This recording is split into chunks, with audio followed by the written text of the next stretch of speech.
আসসালামু আলাইকুম, সবাইকে স্বাগত জানাচ্ছি এআর নিউজ বিডি চ্যানেলে। বিদ্যুৎ সমস্যা সমাধানে প্রধানমন্ত্রী বিরোধী দলকে যে 6 মাসের চ্যালেঞ্জ দিয়েছেন তা গ্রহণ করে বিদ্যুৎ খাতের সমাধানে 4টি প্রস্তাব দিয়েছেন জাতীয় নাগরিক পার্টির নেতা ও বিরোধী দলীয় সংসদ সদস্য হাসনাত আব্দুল্লাহ। তিনি বলেছেন, জ্বালানি সংকট সমাধানের পরিকল্পনা ইতিমধ্যেই বিরোধী দলের কাছে রয়েছে।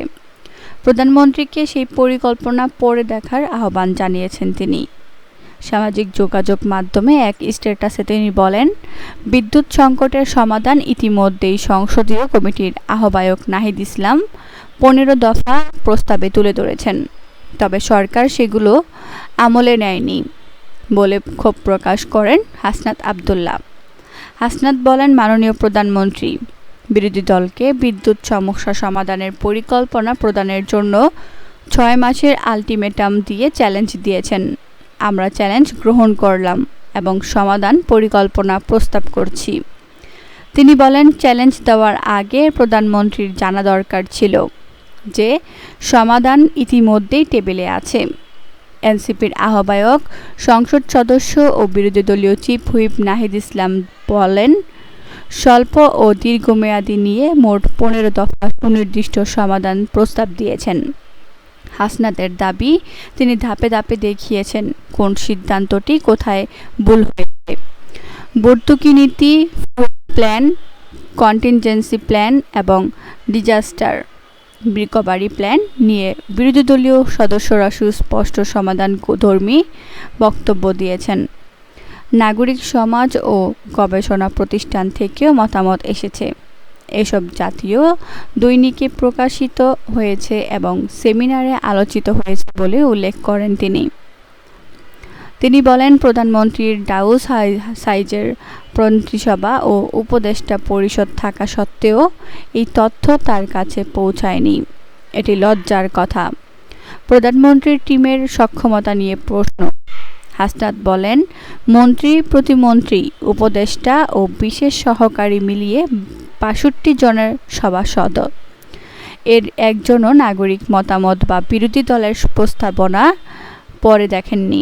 গণতান্ত্রিক চর্চায় এর চেয়ে খারাপ উদাহরণ কম আছে। প্রশ্নটা আর নীতির নয়, প্রশ্ন এখন এই টিমের কার্যকারিতা ও যোগ্যতার। এনসিপির দেওয়া 30 দিনের জন্য 5টি মধ্যমেয়াদী, 6টি এবং দীর্ঘমেয়াদে 4টি সুস্পষ্ট সমাধান প্রস্তাব পড়ে দেখার জন্য প্রধানমন্ত্রীর প্রতি আহ্বান জানান তিনি। বিদ্যুৎ সংকটের সমাধান নিয়ে আলোচনা করতে বিরোধী দল থেকে বিশেষ সংসদীয় অধিবেশন ডাকার অনুরোধেও সাড়া দেওয়ার আহ্বান জানান হাসনাত।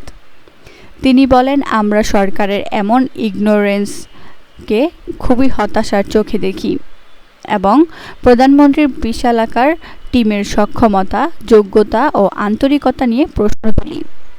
ফুয়েল প্ল্যান নেই, কন্টিনজেন্সি প্ল্যান নেই। হাসনাতের অভিযোগ, 6 মাসে প্রশাসনের যে হারে দলীয় পদায়ন হয়েছে তাতে ইনস্টিটিউশনাল মেমোরি বলে কিছু অবশিষ্ট নেই।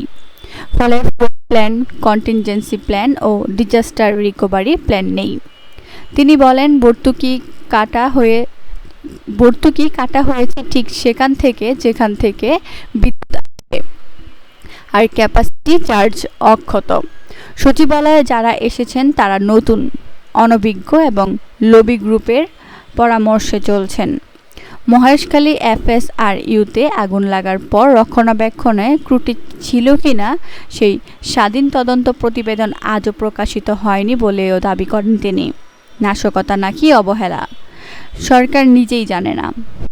হাসনাত, মার্চেন্ট পাওয়ার পলিসি বাস্তবায়নের দাবি। হাসনাত বলেন, সরকার বলছে ডলার ও বকেয়ার কারণে বিদ্যুৎ জ্বালানি কেনা যাচ্ছে না। দেশের অধিকাংশ ভারী শিল্প বিদ্যুৎ ও জ্বালানির সংকটে বন্ধ হয়ে পড়েছিল উল্লেখ করে তিনি প্রশ্ন তোলেন, অন্তর্বর্তীকালীন সরকারের অনুমোদিত মার্চেন্ট পাওয়ার পলিসি 2025 এখনও বাস্তবায়ন করা হচ্ছে না কেন?